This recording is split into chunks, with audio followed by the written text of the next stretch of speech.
Hello, hello, hello, guys. Welcome to this new edition of Mind Podcast. I think this week I'll be getting less abuses because I'm doing a midweek podcast. Normally, I get trolled for not doing enough on the weekends, but we have a fantastic podcast today with Suhag Shukla, who's the executive director of the Hindu American Foundation, lawyer by profession. And I don't troll me, Suhag, for this, but I'm going to quote your Twitter timeline. You Oh are a boy, Garba freak, just like I am, because I am.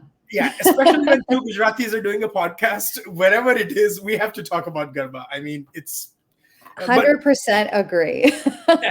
yeah, but this podcast is not about that. For everyone like hitting the end podcast or end broadcast button, we're here to talk about a conference that's happening called, well, not really talking about the conference, but we're here to talk about the agenda that might be peddled, that we think is being peddled through the conference, and then the universities that were listed as the sponsors, and basically what all has happened about the conference and uh, last month how it's had us panned out. So Suhag's been at the forefront of the efforts to raise many valid questions about the conference. Many universities have responded. Without further ado, welcome to Mind Podcast, Suhag. I haven't introduced the conference for specific reason because I want you to talk a little bit about it, and I'll ease you into it. Yeah. Sure. Well, thank you. Yes, so this is I don't even like to call it a conference because quite honestly, it's a political event. Yeah. A conference should be true to the goals of academic inquiry or academic integrity, at least, Mhm. where you are encouraging open inquiry, you're supporting viewpoint diversity, you're modeling how to engage with different perspectives, and you're inviting different theories and different perspectives, different scholars to the table. And instead, you have an event that is first and foremost showcasing controversial politicians and activists from India. And so they have the title Dismantling Global Hindutva, but Yeah. then they have activists and politicians from India. Mhm. We don't know who else is going to be participating. Maybe they had one European scholar activist, but Yeah. any sort of conference that starts with the word dismantling Yeah. should make any thinking person like take pause. That why are academics dismantling something as opposed to discussing something? And you raise a very important point because any conference is about discussion of ideas, right? When you use Mm-hmm. like dismantling of for anything, that just means activists, activists, activists. And there's nothing wrong with activism, but when Exactly. activists pose as academics or vice versa, I have a huge problem because what are you doing? Are you doing your activism or are you having a serious discussion? Because a serious discussion does involve getting various points of views, getting diverse opinions, and first of all, having knowledge of what the term represents and what you're discussing in the first place. Exactly, exactly. I mean, there's a lot of points that you brought up there. First is just terminology. They have put out a particular definition of Hindutva, and it's peppered with fun words like fascists and supremacist. Uh, unless we really are talking about, say, the Nazi Party or even Mussolini. I mean, fascism has a very specific definition. And if you're going to use that definition, then you better at least have the points, the comparisons and contrasts to make the argument that that's what you are that's what you're proposing, or those are the facts that you plug into a theory that you are convinced by. But that's not the case. That's one definition. Then you have Hindus, whether it's on Twitter, whether it's through articles or blogs, whether it's just in everyday living room conversations, whether it's the Supreme Court of India, you have a multitude of definitions of Hindutva. So which Hindutva are you dismantling? For many people, from what I'm reading, and the types of overwhelming response that I've been getting, Mhm. is that Hindutva means Hinduness. Okay, well, that's what it means to you. So you can then imagine that when someone sees the title of Dismantling Global Hindutva, how someone is seeing that as a direct attack Yeah. on their ability to freely express their religious or spiritual identity. Hmm. So that's one problem. Then the second problem is that they grasp onto this one and their definition of that they've agreed upon without, in a vacuum, essentially, a definition of Hindutva. Then they go on to define Hinduism, which, at Yeah. least from looking at, and HAF just released, we had come we got into our hands a private email with some of the names when they were recruiting different departments, these scholar activists, to have this conference that was going to be mind blowing. Yeah. But in that, you're not going to find any Department of Religious Studies. So then why are they defining Hinduism, which they do? They define Hinduism as continuously under contestation, contradictory, and rightly been critiqued for the deep inequities in Indian society. So then what are they going to talk about at this conference? Many of the deep inequities in Indian society. But no, this is not against Hinduism. This is not against Hindus. We're just talking about Yeah. Hindutva, right? No, and So, my question is, if these are not Department of Religion or not experts on Hinduism, what wrong have the lawyers and the engineers and the doctors done? Also include them now. invite those right. departments also. I mean, since anyone and every, I don't understand what gives people who are in some XYZ Department of South Asian Studies the authority to talk on this.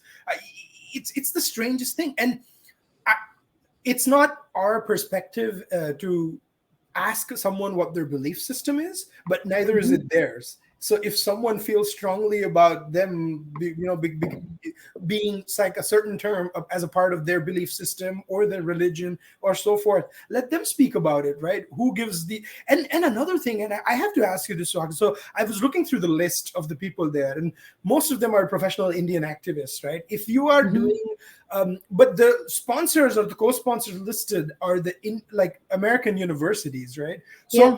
how do they not get like many Indian American voices and things like that? And how do they end up getting activists from India? Like it's Right, exactly. And especially because this is some supposed global threat, yeah. right? I mean, when you make an issue, when you try to cast an issue as being global, you Mhm. are suggesting, and you can look at their About Us, they Yeah. are talking about a movement, Mhm. a political movement in India that apparently is spreading throughout the West. Yeah. And it's dangerous in India. And therefore, logically, what they are trying to suggest is that it's dangerous here in America as well. And who are the proponents of this? Hindus in America. What percentage of the US population do we make? A even smaller percentage Yeah. of 1.2% of the population. So watch out for this micro minority because they're dangerous.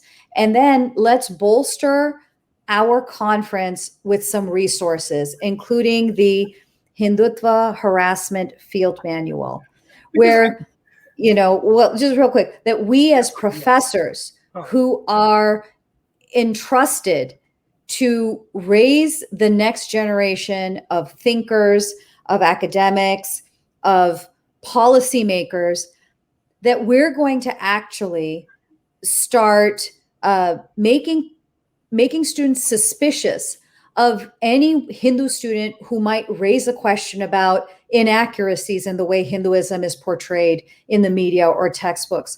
We are going to raise questions about any Hindu student that might want to make some sort of thoughtful argument about ongoing policies in India that might remotely be benign to positive towards the current government. Those people, these professors are saying, not those people, those students, these professors are saying are dangerous. And here's a form that you can fill out to rat them out. Here are, best practices that you can avoid the harassment and the dangers that they pose to you. What does that do to the Hindu American student, even if they know nothing about it. They could knowingly or unknowingly say something. Yeah. But these professors have put out a field manual that says if they say anything that sounds remotely like this, they're likely Islamophobic, they're likely casteist, they're likely anti-LGBT. You better watch out for them. They are inherently bigoted and dangerous. That's the message that these professors are sending. And for the institutions that hire them, they should understand the type of liability they're taking on. Absolutely. And it's kind of shocking like this is happening. If you look at their About Us, all they talk they're talking about demonetization, economics. Mhm. They're talking about like agrarian agriculture.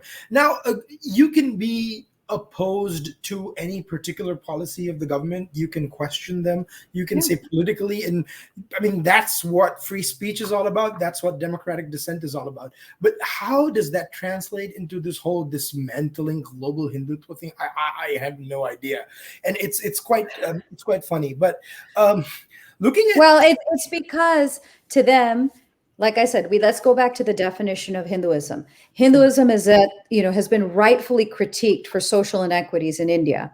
So one religion in all of India has led to all these inequities or inequality, not secular economic policy, not colonialism, not post-colonialism, not globalization, not greed, not neoliberal politics, not any of that stuff. But Mhm. Hinduism is rightfully critiqued for social inequities in India. It's unbelievable what they're believing in. But this gives me a segue into an interesting point. So that all of you guys have been raising with the Hindu American Foundation, many people, on Twitter and so forth as well, about certain universities that you guys wrote to, and then many people wrote to. I mean, some 650,000 emails or something. Actually, more than that, because Yeah. well, essentially, the system collapsed. Yeah. I have to think of it as like someone that was on a treadmill and it's running faster and faster and faster and faster, and then finally it's like, I'm done. We have to figure out a better way to do this. We had close to 1 million messages. So I mean, tens of thousands of 1 million messages. It was to 111 recipients. 100 million messages generated in a matter of 24 hours. Yeah. I have not seen this sort of response from the community ever. And this is from every walk of life. People who span the political spectrum, span a spectrum of their familiarity with Hindu teachings or traditions, or their involvement in the Hindu community as opposed to the broader Indian community. I mean, it really has been unprecedented. And I think that this is just me, my pop psychology. I am not a psychologist. I'm a lawyer by training, but I just do like to observe different things, and having been in this space for 17 years now, to see, what are the things that make people tick. But for us, we're inheritors of a wisdom tradition. Knowledge is so central to our tradition. So here's my hot take, pop psych hot take. So when you have a community that has largely seen its success as a result of education has been that vehicle. And then you have 40 universities, many of which you might be, so many people in our community are alumni of, promoting something that is so partisan that potentially places some sort of target on the backs of now our children who are now attending these institutions. I think it struck a chord. It struck a chord really deep. I think it was also like there was a breaking point, and this might have been the straw that broke the camel's back, because we've been facing with this, certain one-sided attack from various departments and I think where they put the names of these 45 universities and so forth, 3 and 4, I think 4 of them or 3 of them, if I'm have already written back that they have nothing to do with these, right? Correct? Yeah. So we launched a letter. Well, first we wrote directly to the presidents, provosts, and public relations staff of the 41 universities.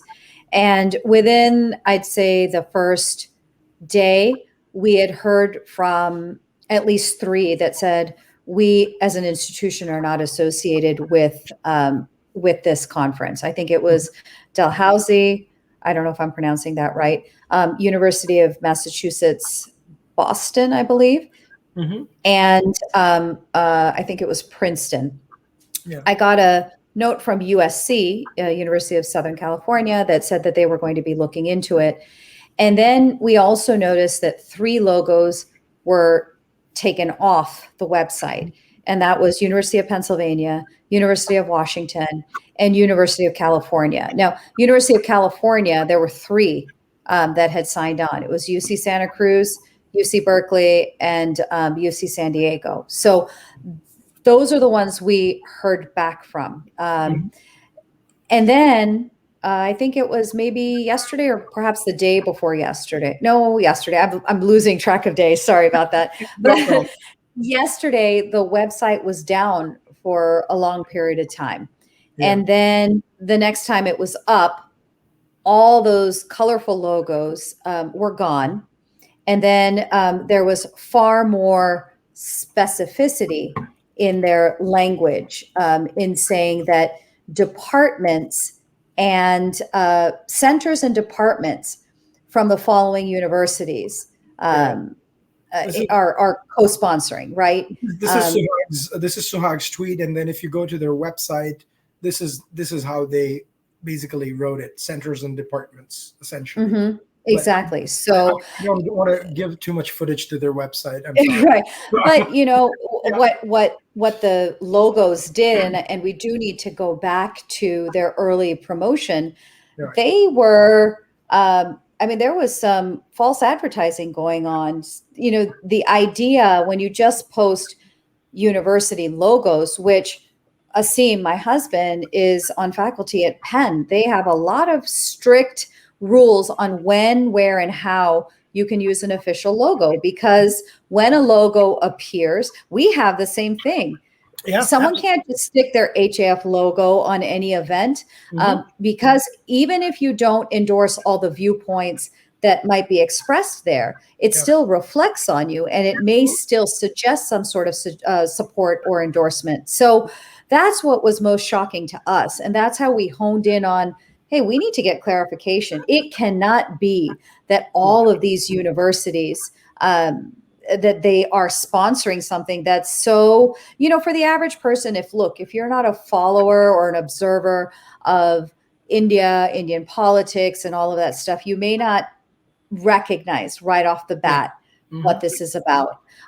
But to me, this actually signals an internal governance failure because you have rogue departments brazenly disregarding the policies that most institutions have. And so if I were a university president or administrator, I would look into this to make sure that something like this doesn't happen again. Yeah, and I think there's another big picture thing we're missing out as well. That is this to score an academic point, or is this for them to score a political point back in India that, oh, we managed to do this with like 500 professors around? And I think it seems to be more of the latter, because there are things that are being said. And I think you tweeted something about there's nothing like Hinduphobia, there's only Hindu supremacy and stuff like that. Yes. And I mean, it's ridiculous things, right, that are being tweeted or said under the guise of this conference. And if that is a sort of a preview of things to come, then I mean, one can only imagine the kind of things that have, and people have been speaking out before, like on certain issues and stuff. So we are quite familiar with their views. So if it's an extension of those, and I don't want to attribute the motives to anyone, but if it's an extension of those views, then it's just much of the same and not right. Well, exactly. You know, so some people, when they have responded to me on Twitter, I don't live in India. I wasn't born in India. So, my experience of India is on my visits there. I'm not going to have, I don't have an experience of being part of what life is like there. So some people have said, well, these viewpoints are losing currency here. And so they're trying to bring them there, to, maybe one last hurrah, or see where they might be able to get, legitimization or whatever it is. But the problem is, I mean, for an academic, and I'm assuming that she's based in India, to say there's no such thing as Hinduphobia, and only Hindu supremacy, I'd like her to go to Afghanistan right now and talk to the remaining 400 families who, I believe, I've read mixed reports. 50 made it to the airport, but then I read other reports where the Taliban were not letting them leave. There's one priest I've seen a story of who is going to refuse to leave because his family has taken care of a temple for generations. Let's talk to them about whether Hinduphobia exists. Let's talk to a young Hindu girl in the Sindh province of Pakistan who is, what she has written in her future is a high likelihood of being kidnapped, forcibly converted, and married off to a man probably 2 to 3 times her age, or being brought in as a second or third wife, or sold into sex slavery. Tell that to a young kid in Alabama whose teacher is putting pressure on him and saying, hey, are you sure you know that the path that your parents follow after school will say things like this, that, if you find Jesus, you might just have some hope of being saved. Tell me Hinduphobia doesn't exist. Like, talk to all of them. Yeah. And even in India, you tell me a Kashmiri Pandit who's lost their ancestral home, and that too, with the Indian government back then just standing silently, not saying a thing. And then 30 years pass and there's been no change until recently. And you're going to tell me Hinduphobia doesn't exist? These are all instances in which individuals or Hindus as a group have been attacked solely because they're Hindu. They're Hindus. Absolutely. Absolutely.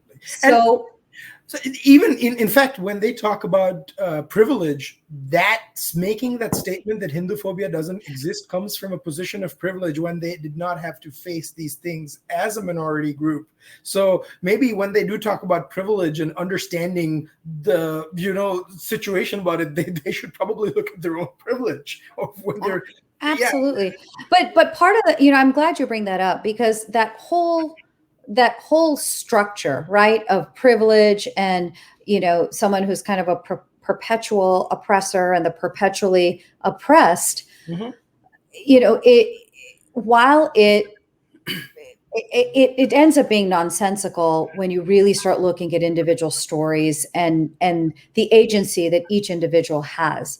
Yeah. Personally, I would not want to be told that I'm going to be perpetually oppressed. I don't find that to be really hopeful or optimistic in being able absolutely. To then come out of it, right? But they take the sloppy application of it in the Indian context of, okay, well, who's the majority? Well, overall, sure, Hindus, but then you have to look at different states to see, well, are they really a majority here, or is someone else a majority? But regardless, that you take the Hindu as the perpetual oppressor, and then now let's take that calculation and force fit it onto less than 1.2% of the American population and tell them they are going to be the perpetual oppressor. I mean, the reason I agree with you. I'm not like comparing analogies and stuff. The reason I bring it up is because it comes from that position of ignorance that my situation is in the city, everyone else is facing the same thing. And if they're not, they're lying. They're not lying. It's their experience. You can argue and debate, but of course, that's the one thing that's missing from this conference or any other conferences. No, exactly. And, I mean, they're portraying things like Hindu Americans seeking accuracy in the way Hinduism is taught in school textbooks. When you have a Hinduism that is completely divorced from the lived realities of Hindu Americans in this country. Absolutely. How is that supremacist? How is that fascist? I just, but they won't say the same thing about any other religious community that's doing the same thing. We work in coalition with Yeah. Muslims, with Jews, with Buddhists, with secular humanists to ensure that the way these topics are taught accurately. Mhm. I'm Absolutely. not even going to venture into history. I think there's so much more that needs to be done. I don't think that we even know what our history was outside of the European version of it. Mhm. I And agree. and the same, right? And the same can be said about so many other colonized In fact, countries and in fact, I would civilizations. argue the reason why we know a colonized version of history is because those that wrote the history only viewed it from the colonized lens. It's also Right.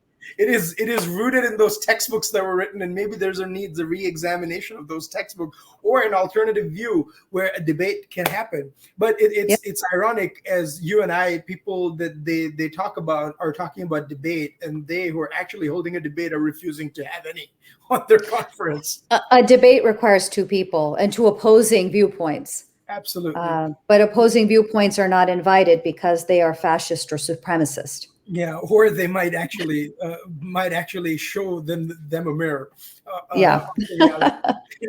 But moving to the last part of our discussion, Suhag, Yeah. I know you have to run. Moving forward, right? We have about 2 weeks, 3 weeks away from this. How do you see this panning out? Like, I mean, I'm not trying to tell you to make any assumptions or hedge any bets or something like that. Sure. Sure. We have seen more sort of response, more outrage from the Hindu American community globally than let's face it, than we expected, and this is for the better. Like, people have Yeah. written in. I mean, clearly the response to the emails was more than HAF expected. That's why the Yeah. website did what Absolutely. it did. So, do you think that more universities are going to come out? You think, and could it be that a lot of universities just had no idea about what was taking place or where their logos were being used? Look, I'm going to give the benefit of the doubt, Yeah. and say that most of these universities didn't know. Hmm. But for those universities that have responded, whether it's deans, whether it's department heads who are saying we support academic freedom, Hmm. and this is an academic conference. Hmm. I think they are putting their reputations on the line because they have clearly not done their due diligence. If this is an academic conference, again, why is the star lineup filled with politicians and activists? If it's an academic conference, why aren't diverse viewpoints being invited? If it's an academic conference, why are scholar activists labeling anyone who disagrees with their opinion fascists and supremacists? Hmm. That, to me, it does not reflect any level of academic scholarship. So that's one thing that to that they should know that they are on record supporting, even if it's just their departments, supporting a partisan event. As Yeah. far as what's going to happen, I know I've heard, I don't know how many conferences now are in the works of being planned. And that's great because I've said this before and I'll say it again. The hate speech is free speech, and the response to hate speech should just be more speech. So if people feel moved to have those conferences or to even have living room chats about this topic and to make young people aware, and young people are aware. I mean, those who are in college, some of the most fantastic content has come from college Instagram handles. Hindu Hmm. on Campus did a huge expose on the backgrounds and some of the Hinduphobia and anti-Hindu rhetoric Yeah. from these, star lineup speakers. And there's, American Hindu, Dharmic Justice. I mean, there's so many out there who are doing a fantastic job. But the job really begins at home as parents to, you don't have to, and I don't think you should impose a particular, oh, this is the only way, because then you're being the same as what these professors are doing. But let's enable our kids with the skills to be thoughtful, to be discerning. This is what our tradition's about, and to be able to wade through information and know what has more credibility and what doesn't, and to be able to then speak out against this with confidence.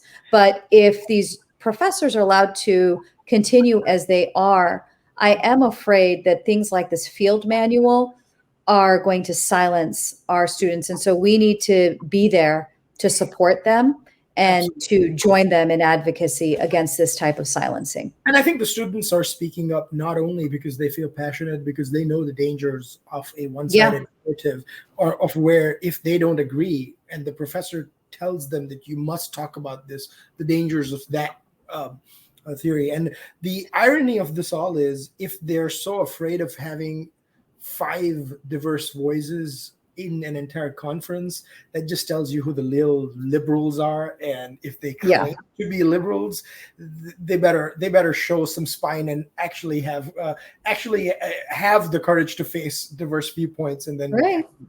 But, Absolutely. I'll just put one more shout out, and that's to Hindu Student Council, that they've been doing a fantastic job at Rutgers. There's an example of Hindu students coming together and speaking out in the conference that they had on Hinduphobia. That's another thing that these folks like to do, is deny Hinduphobia. As a previous member of the Hindu Students Council at the University of Houston, I give 2 thumbs up. All right.